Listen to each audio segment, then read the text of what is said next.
Welcome to Dropping In, a podcast of storytelling and interviews with your host, Winter Olympian Mercedes Nickel. Thank you so much for dropping in on episode 21.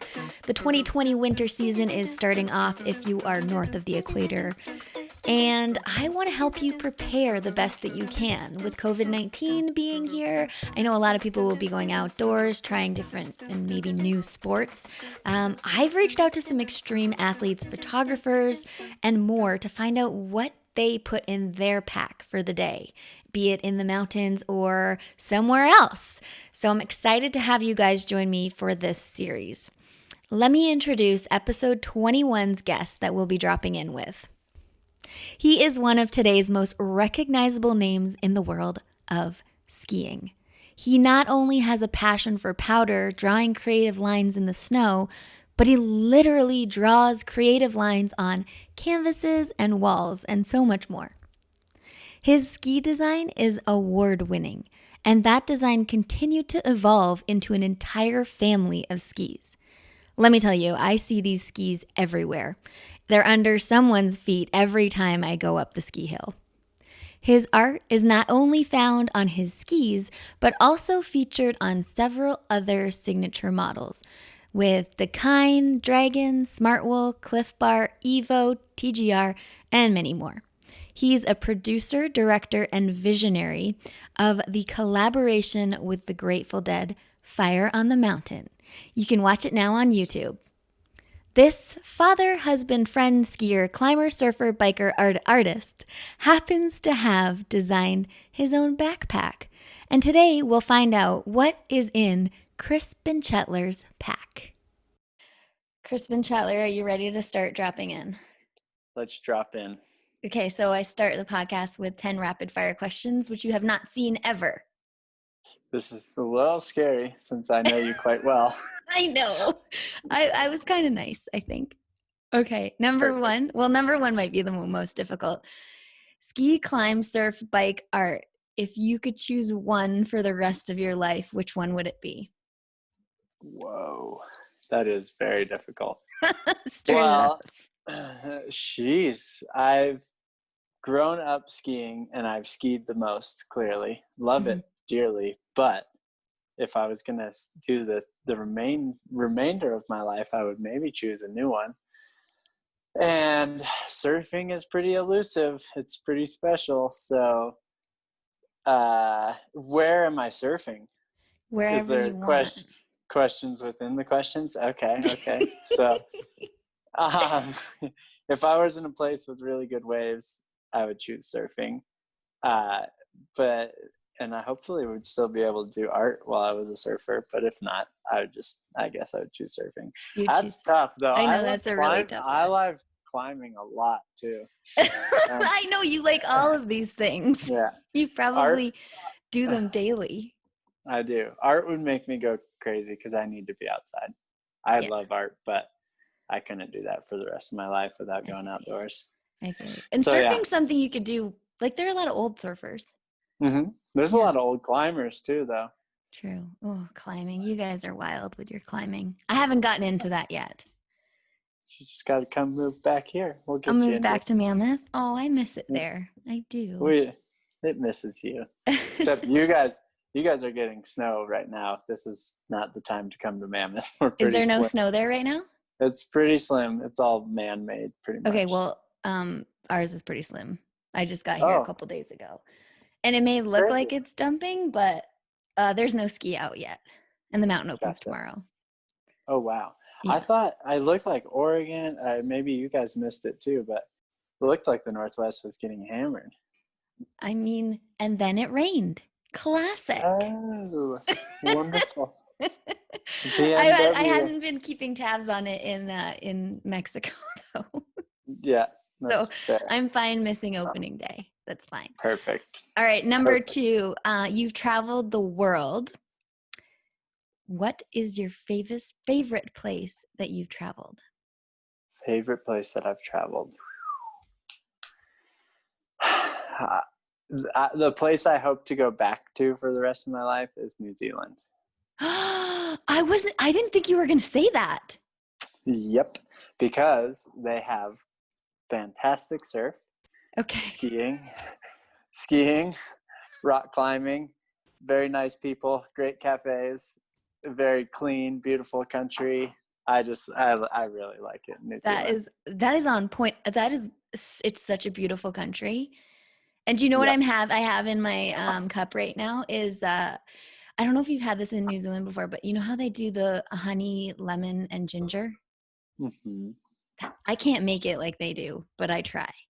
Nobody can. Okay, New Zealand. Okay. New Zealand. What do you think I was going to say? I thought you were going to say Japan. Woo, Japan's pretty special too, but I'd choose New Zealand, I think. I like learning new things about my friends. Yes. Okay, number 3. I love how like my rapid fires are never rapid, so apologies. Oh yeah, listeners. I know. I'm not making it any better. I should No, just it's good. answer and shut up. No. They're always like this, and I love it like that. Number 3, snowmobile or bike? Bicycle or like bicycle. a motorbike? Bicycle. Bicycle. Snowmobile's just a tool for access to the backcountry. So I think bicycle would keep me a little healthier and works all year round around here. I can go down to Bishop and still ride my bike. True. I know. For those of you that don't know Chris, he is always active, and I feel bad when you're injured because it ain't easy. And I feel bad for Kimmy, your wife, while you're injured because you always have to be moving. Yes. Number 4, backflip or flat spin? Ooh, they're kind of the same, really. Just on like a normal day. Backflip. Why not? Backflip. Good old classic backy. Okay, nice. Number 5, you and Kimmy are, correct me if I'm wrong, you're part owners in Deserted, an organic bake shop in Mammoth. You're not wrong. How many treats do you have in a day? Too many. Way too many. The beautiful thing about an organic bakery is they don't use any shortening or anything to preserve shelf life. So you gotta eat them. And I get called by Mimi quite often to come eat, or they're going in the trash. So I would One reason I'm happy I'm not in Mammoth anymore. Yes. Yep, that's why I gotta stay active. If I just painted for the rest of my life and ate cookies all day long, it would not be a good look. Totally fair. Number 6, chairlift or hiking? Hiking. I guess even the listeners could have answered that one by now. All right, number 7, favorite sushi roll. Ooh, well, it would be in Whistler, 100%. Which one in Whistler? Well, I mean, they're kind of the same roles, right? Okay, split ownership. So, I mean, I would choose Sachi probably just because that's where you and I always go, and it's great. Is it just called the box roll, the one with the lemon? Oh, yeah. That or the sass? Is that what it is? The sass or the box roll? Ooh. Both really delicious. Could you do a half and half roll? Is that an option? Half box, half for the last sushi roll or I just have to choose favorite sushi roll of all time? I'll let you have half because they're both my favorites too. I know, right? And they're both like really different and so flavorful. I know. Okay. Yep. Sushi, now I'm hungry and I'm in quarantine. Thanks for that. Okay, moving on. You're welcome. Moving on, number 8, film or photography? For me personally, like me shooting the film or the photography? No, as an athlete.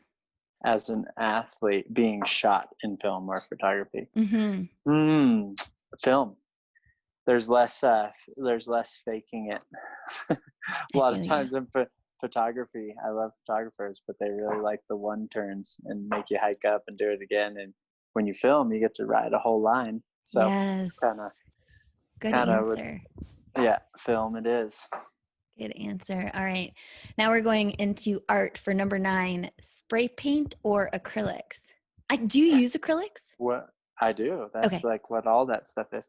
Okay. But the spray paint is acrylic too. So Oh. Okay. Well, yes, can or paintbrush? brush. Brush. But how large are we talking? I know. If I was painting something really big, I would really You- want some spray paint cans. 100%. I think if you're just doing something like on the smaller scale, Brush, 100%. brush. Cans on a smaller scale are really hard to get like perfect Detailed. Yeah. Yeah. detailed. Yeah. Do you have a favorite paintbrush? This is just a random question. I do. I don't know what I just got it at Blick Art Studio Art Supply. Yeah. There I don't know what brand it is, but it's I can't even remember if it's because for acrylic there's all the different brush textures or whatever. There's what's the word I'm looking for? Why can't I think right now? I'm trying to say it's not real. Synthetic. Thank you. Synthetic. There's like a synthetic versus I don't know. I've found this black paintbrush that has all these different sizes and it's really smooth. Nice. And I use it with acrylic paint and it works well. Well, you're doing a good job. Your art is amazing. You started painting kind of when I left Mammoth. You started doing your skis and stuff. And I was like, okay, this is going to become a thing. Because when you get into something, you are all in. I do get obsessed with things. You're right. And congratulations. Right. It's amazing. My parents have 2 pieces of yours in their washroom in Mexico. I need to go see them. So they like legit think of you probably every day, if not 3 times a day. That makes me happy because I can get them often too. Okay, number 10. Another difficult one, but maybe not. What's your favorite place to ski? Mammoth Mountain. Home sweet home. Home sweet home. At least the Eastern Sierra, the surrounding. Like I love the mountain, but if it's super crowded, probably going in the backcountry. Yeah. Do you ever go to June anymore? Not really. No. The backcountry around June, but I don't. If I'm home, I'm gonna just ski the resort, and then if it's all tracked out, then I start walking. Nice. And then, so other than Mammoth, in the rest of the world, where would be your second most favorite? Right where you're sitting, young lady. I love Canada a lot. I mean, Pemberton, all of it, just your whole area. I love a lot, and I've been there, as you know, many, many, many, many times. I know, it's so funny. So I probably spent 9 years going up and down from Mammoth, for our listeners that don't know. And in 2010, I came back to Canada. And that's kind of when the drought started in Mammoth, right? I think so. It's not like I planned that or anything, but I was like, oh, well, there's no half pipe in Mammoth. The Canadian Olympics were pretty cool. I think I love Canada again. And then it was super crazy. You and Kimmy started coming up to Canada. It's like we flip-flopped. Just like that. We did. I didn't hate that. Did. No, me neither. Wicked. It's like it never ended. I know. Well, Chris, thank you for doing the rapid fire. I know that can be a little bit stressful, but it really turns into a nice conversation. What we're here for today is to learn, because you spend so much time in the backcountry. Why not find out what's in your pack? Let's find it out. Okay. So first of all, you have a Dakine backpack that you designed. Yeah? Correct. And I just got a text while we were talking that my Colleen is going to let me show you my new one. I wasn't sure if I was even allowed to show you the new one, but damn, it's still got the tags on it and everything. So exciting! And she gave the okay. Yeah, unless I misunderstood the text, but we're going for it. We're going Shout out for to it Colleen. At this point. Yeah. Hey, Colleen. Yeah. I have the old one here too, so we could do a comparison. Okay. The backpack's kind of like the most important part, some might say. Yes, it holds all the things. You gotta hold the things. All right. So what's new with the backpack this year? Well, in the years past, I've always had a convertible pack, if you will. It was an option to be an airbag. but because of that, it gives you less room. And I was realizing I was using the airbag capabilities less and less. Like I use them in Alaska, or I use them in bigger terrain. But when I'm here hiking around and moving slower, we're pretty safe. And yeah, I mean, we're always trying to be as safe as we can in the backcountry. But I was realizing I was not using an airbag as much as I should for compromising the size. So I went back to a Heli Pro style pack with the kind. Whoa. Okay. Can we get a peek at it? Let's peek. Let me flip this thing around. So here she is. Ooh la la. Is that going to be available in stores this year? Well, I'll be in it this year. So it'll so be next year. Yeah, I guess it'll be like that's how it works. So we always get things a little early. Yeah. So things to look forward to. Good color scheme. What color is that? Like a sandy color? It's black, but black. then I have all these little designs that I did. Like that's the chest strap, and then there's my logo and some artwork. And then what's in your signature logo on that? It's a raven. A raven. What does the raven mean? Well, I really like ravens. They seem smart and intelligent, and I was just trying to find something consistent to put across all my gear. Nice. Ravens scare the crap out of me. They're smart little birds. Yeah, because they're like crows, and crows, they go through generation to generation, and they know if you've messed with them. Exactly. Exactly. And I feel like you always see them like this is my pack last year. There's the little raven. A little raven, and then your mountain man face. Old Man Winter, he makes it in there a lot. He does. This was the one that had the airbag in it. Able to be used as an airbag too. Yep. So cool. Very cool. Yep. All right. So when you are packing your pack, what are the essentials that you need in there and you're going into the backcountry? I pretty much laid them all out. I'll leave some out depending on where I'm going, but always bring mittens because I get cold. Yeah, nice leather mittens. Yep. Goggles are crucial. Dragon goggles with your signature Old Man Winter on there. Okay. What about extra lenses? Yep. Boom. Oh, got the extra lenses. Nice. Yep. Lenses. For the Eastern Sierra, crampons are always a nice thing to have. Okay, yeah. Because when you're hiking couloirs, you never know what you're going to get. Sunglasses, usually hiking in the glasses, but I always bring a little bit of cordelette or rope, just since I rock climb a lot. Sometimes that comes helpful. I always bring a carabiner or two. Beacon, always have that on me. InReach, this is like a satellite device in case something goes horribly wrong, or if I need to tell Kimmy I'm going to be late. Yeah. You never know. Constant contact. Snacks, always lots of snacks. And Cliff blocks and some Cliff bars. I feel like I lived off of Cliff bars while I was competing. They're pretty great. I like them a lot. Yeah. A cutlery.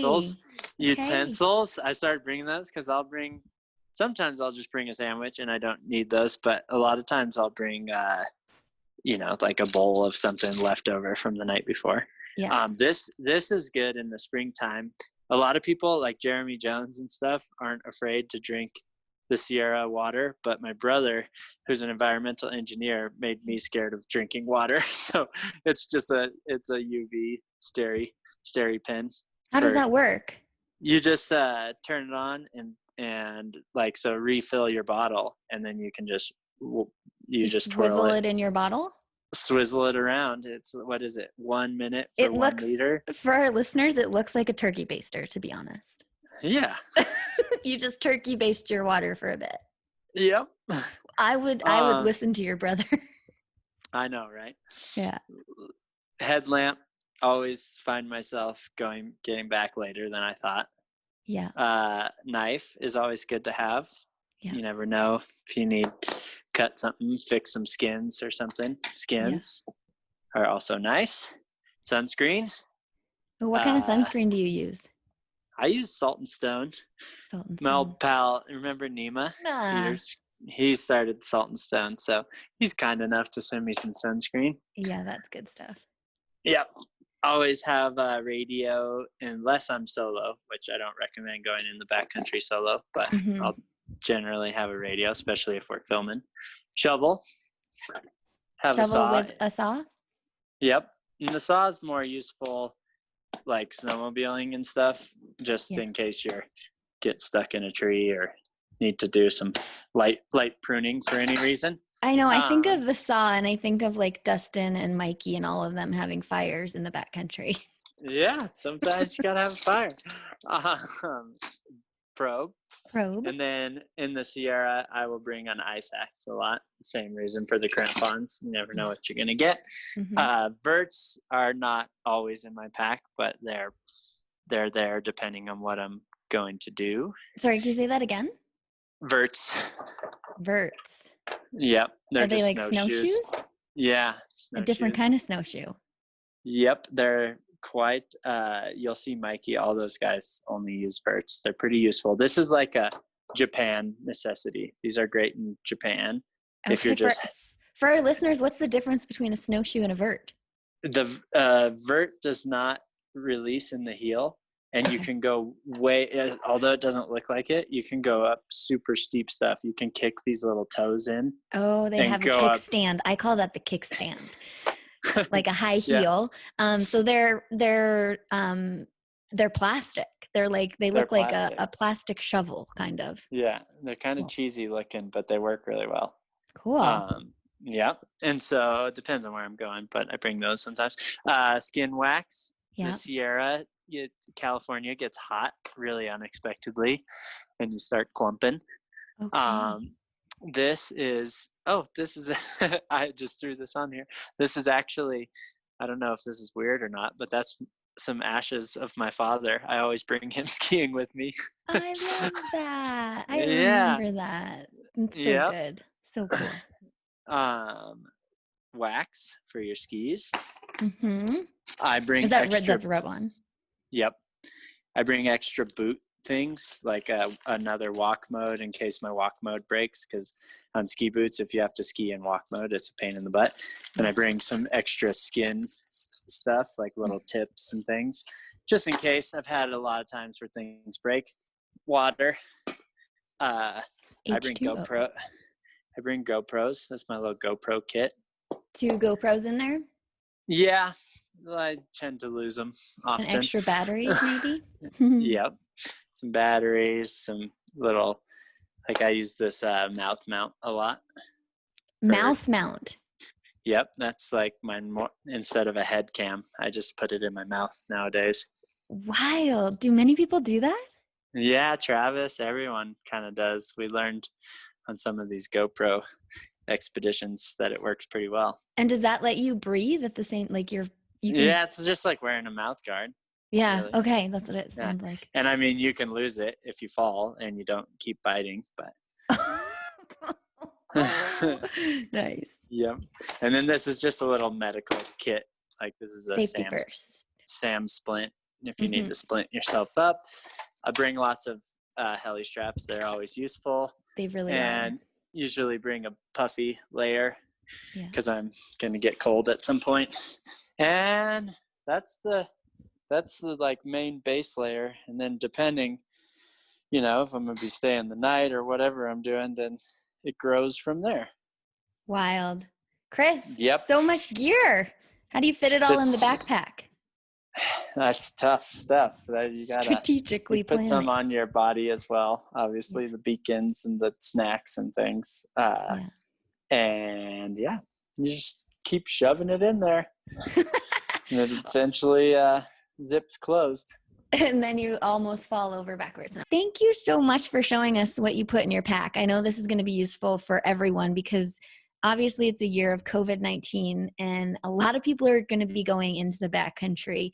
Do you have any advice for people that may be going into the backcountry, say for their first time or maybe their 5th time? Take an AVI course. Thank you. Yes, that's number one advice. and just know before you go. Be smart out there. It's funny how many people think even if you can see a town that you're not really in the backcountry, but snow and Mother Nature has a mind of her own. Things can go wrong very quickly. So yeah. True. So another thing that I want to ask you is it still has to do with a pack, but it might have to do with a little bit of a wolf pack. Who's in your pack these days? Is in my family wolf pack or my friend pack? Like you're going out into the backcountry wolf pack. Wolf pack. That's a good question. It changes all the time. Yeah. I mean, since I'm a professional skier in quotations, Tyler Hamlet, who makes all of my movies, is with me a lot. Yeah.